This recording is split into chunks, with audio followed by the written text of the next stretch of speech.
Before we talk about why people love cloud services, let's talk about first why some people would hesitate in using cloud services. One reason is performance guarantee tends to be weaker than what you can get from dedicated facility.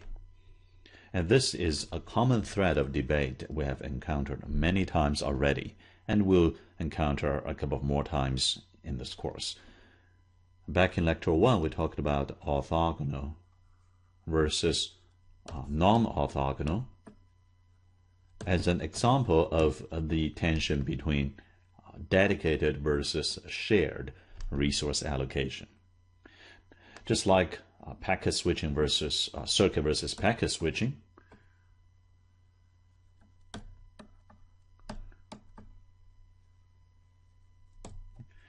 cloud services in a rented cloud, part of it, versus getting a dedicated set of servers and the storage and switches for yourself, clearly the performance guarantee tend to be weaker in the former. Now this is just like the difference between riding a bus versus riding a taxi. It is cheaper to ride a bus, but you do not have the kind of comfort or performance guarantee that you would enjoy in riding a taxi.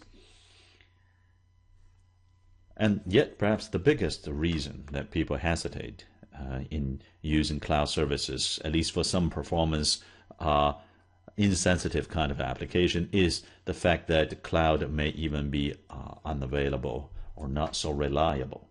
There can be outage. For example, in April 2011, a 3 to 4 day outage of part of Amazon's cloud services. And also in June 2012, Netflix, which you can view as a kind of cloud video services, as we will see in a couple of more lectures time. So when people look at this choice and they say, well, if I don't even have a good guarantee on the availability of the service, I may hesitate. So there are a variety of ways you can deal with this, one of which is to spread your service traffic demand across multiple cloud providers or multiple regions of the same cloud provider. That will help enhance the availability for you. Now, what about the reasons why people want to use cloud services, meaning a rented cloud? Well, for the cloud users, the main advantage is resource pooling. First of all, you may only need a little slice of resources. Second, you may have fluctuations in the exact amount that you demand. So if you have to do a dedicated resource allocation, you have to build your own facility, then you have to look at this fluctuation over time and pick the peak. So both for those that only require a little slice, as well as those whose requirements fluctuate over time a lot, they would like to say, maybe I can pool my resource demands with those of other users. And this is often called the CapEx to OpEx conversion. CapEx refers to capital expenditure. OpEx refers to operation expenditure. These are, for example, expenditure associated with buying a server. This is the expense associated with paying Amazon on a monthly basis for the rented resources from its cloud. So for cloud users, the choice is going from a capital expenditure, how much do you need to buy in order to have the dedicated facility, going into turning that into operation expenses. So CapEx to OpEx conversion. Then what about the cloud providers? What's in it for them, for Amazons of the world? One big reason that they participate in this ecosystem is the economy of scale. Scale has been a key word in the last few lectures and today's lecture too. The economy of scale is reflected in two ways. First, on the side of procurement. You got to buy all these hardwares. So as a large cloud provider, you can have a deeply discounted price for servers, deeply discounted price for switches, for labor even, and for land, for electricity and cooling, which tend to be dominant drivers of the operational expenses for running a data center.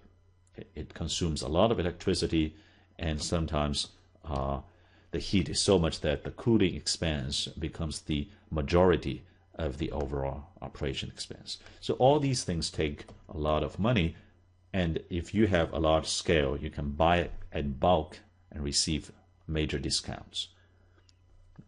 Another reflection of economy of scale is on the other side, facing the consumers, your customers, and you can run statistical multiplexing. And we saw this back in the homework of lecture 13, and now we're going to see it again. It's very similar to the principle of aggregating traffic across the layers of the network, or different from access to metro to core network, as we saw in lecture 10, actually.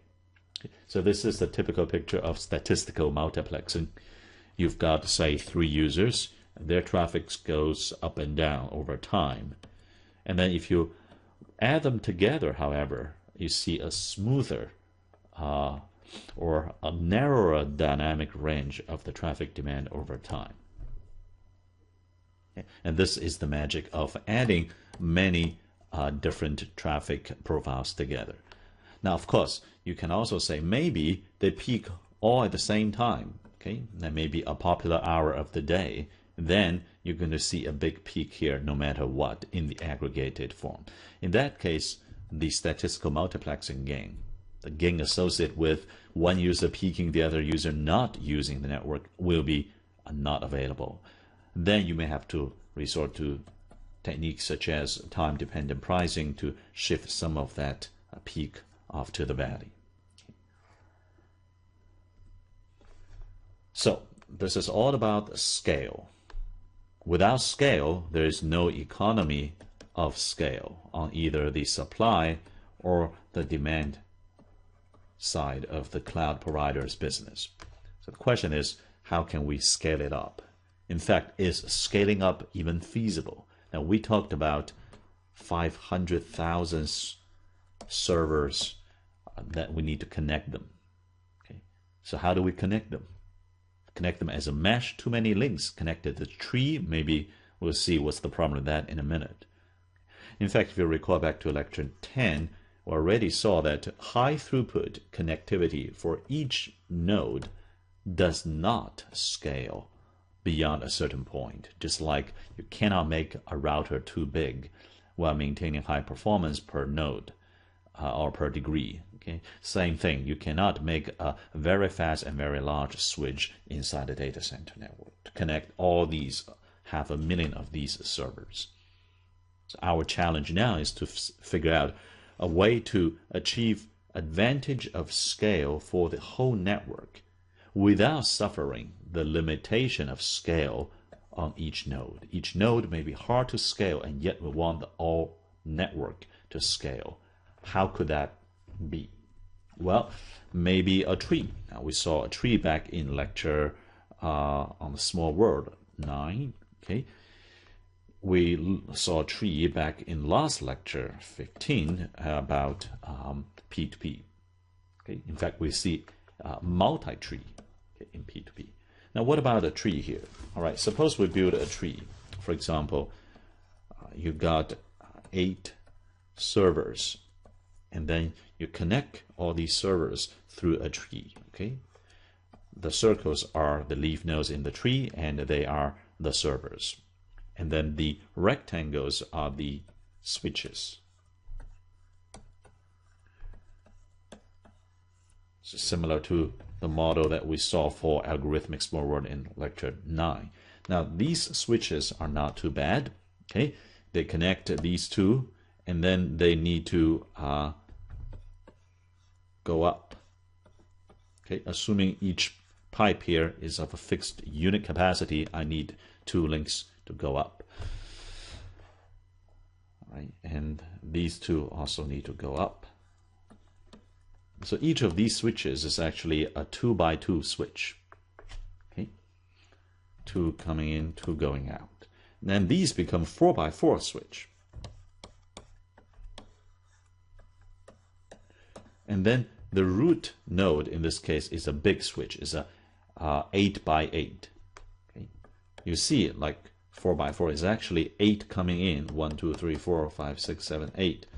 But then they also need to come out. So when they come out, 1, 2, 3, 4, 5, 6, 7, 8.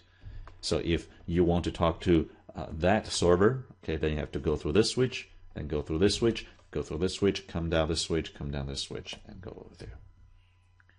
So while these switches, this row might be easy to build, this gets increasingly harder, and this gets even harder. So here's the problem of running this connectivity inside data center through a tree. Okay, if these links are, let's say, 1 gigabit per second Ethernet, okay, because we're talking about a smaller physical span, they're all within the building rather than across the whole country or the world. Let's say the speed can go up to 1 gigabit per second. That's fine. Okay, then soon you're going to go up to 10 gigabit per second. And then you need a very large switch. This is still a small example because there are only 8 servers. Imagine going from 8 to 500,000. Okay, so you're going to need a huge root switch, each port being 10 gigabit per second. That's a lot. And in fact, you cannot really build such a switch. So what people do is to pretend that these nodes would not be peaking at the same time. Okay, no peaking at the same time. And therefore, even though there might be 2 or 8 lines coming in, I do not provide 8 gigabit per second. I provide, say, only still 1 gigabit per second.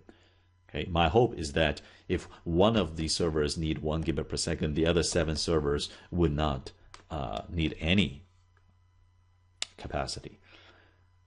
So this is an oversubscription. It's like sometimes what happens when airlines become too aggressive in selling tickets, and they actually oversubscribe. They sold more tickets than there are seats, and then at the gate they will ask you, whoever want to get $300 or $600 and wait for the next flight. Okay. Now, what would happen if actually people's demand indeed peak at the same time, and you got many subscription factor? Then you actually will have a big congestion. So how big is the oversubscription factor in today's large data center? If you run this kind of tree architecture, then you need something like a factor of 200 oversubscription. So only if half of these servers peak at the same time, then you already have a 100 factor of congestion.